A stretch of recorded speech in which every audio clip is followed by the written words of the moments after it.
During the total lunar eclipse, two astrophotographers managed to capture exceptional images of Trace Atlas. In these photographs, the object appeared with an emerald green glow, something completely unexpected, since according to all observations, this object should not have this color.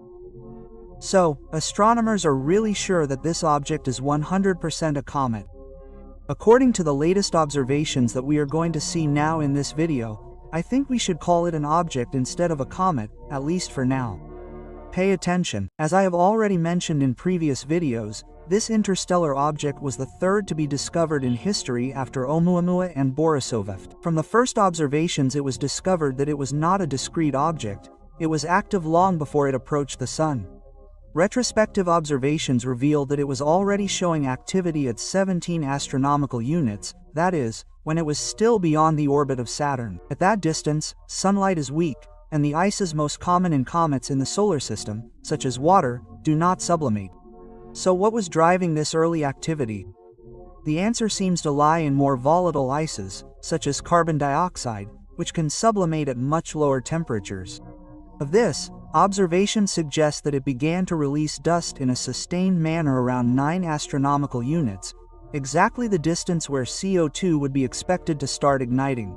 This sets it apart from Borisov, which behaved more like a young comet. In contrast, TR Atlas appears to be an older, weathered object with a long history of stellar travel, perhaps ejected from its home system billions of years ago. During its close approach, astronomers calculated that the comet produced between 5 and 30 kilograms of dust per second, depending on its distance from the Sun. These figures put it in the category of the most active comets, even though its surface already shows signs of having been processed over a long period of time. It's as if beneath a kind of hardened layer, it still holds hidden reserves of volatile materials waiting for the spark of solar heat.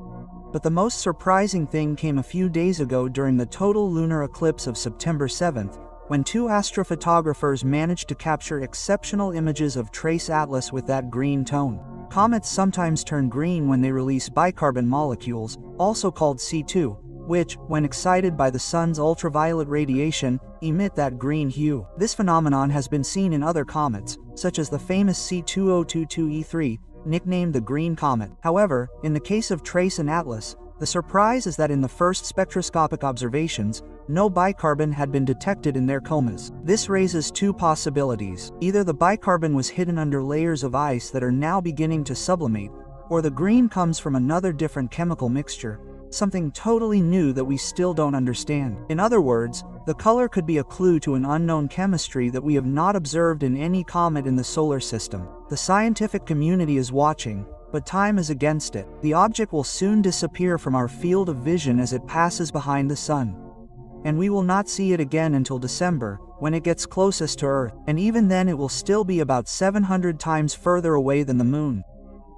But if the green and early activity were enough to puzzle astronomers, there was another piece of information that was even more surprising.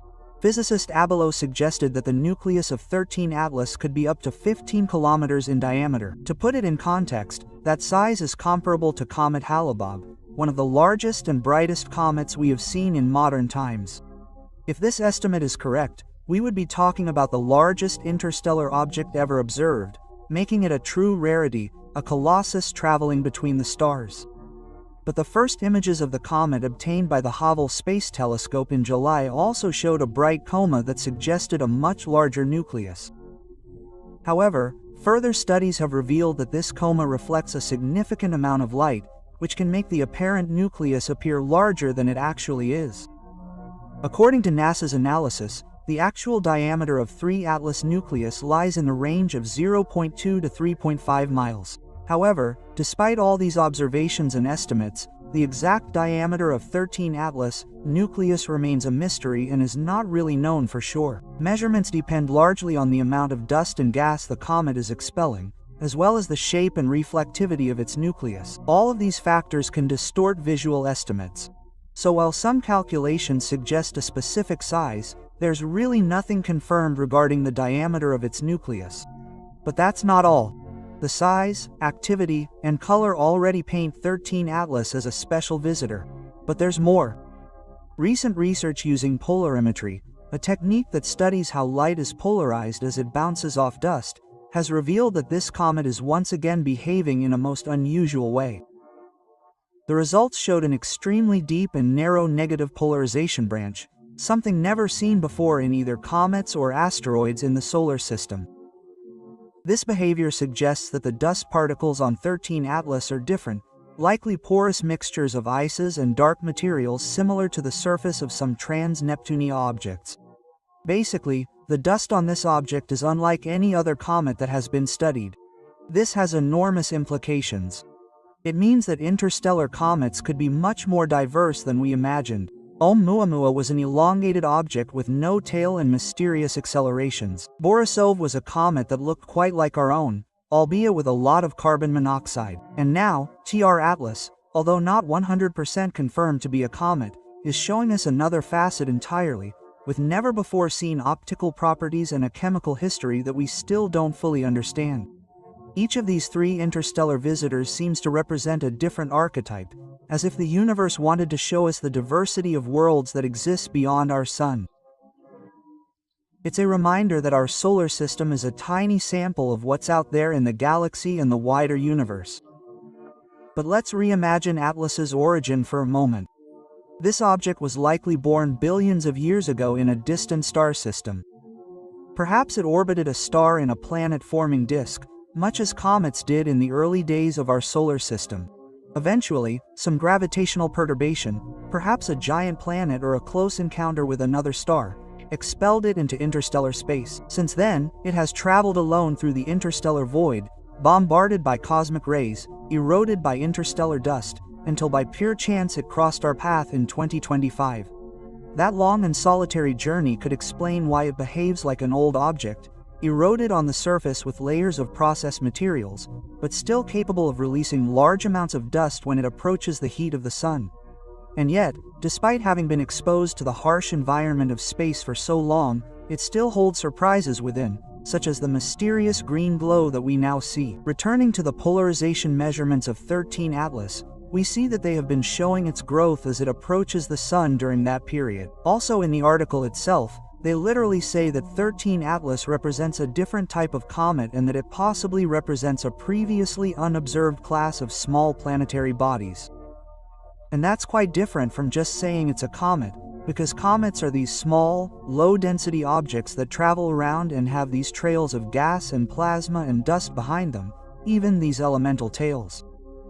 If we consider the types of objects that exist in our own solar system, we see that there are a lot of objects that exist within the orbit of Neptune all the way to the Sun.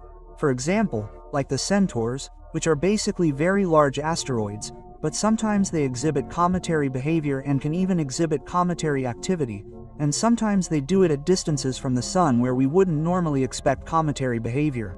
So TR and Atlas could possibly represent a previously unobserved class of small planetary bodies that come from interstellar space. And there's no specific definition for that.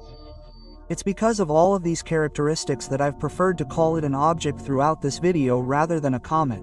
In fact, the authors of this last article that we've seen themselves point out that TR and Atlas is possibly a new type of interstellar object with physical properties and composition that are unlike anything we have here.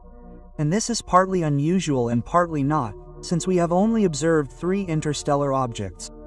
Perhaps the interstellar object 3 Atlas was a distant object in its own system that was ejected, but somehow with super high speed.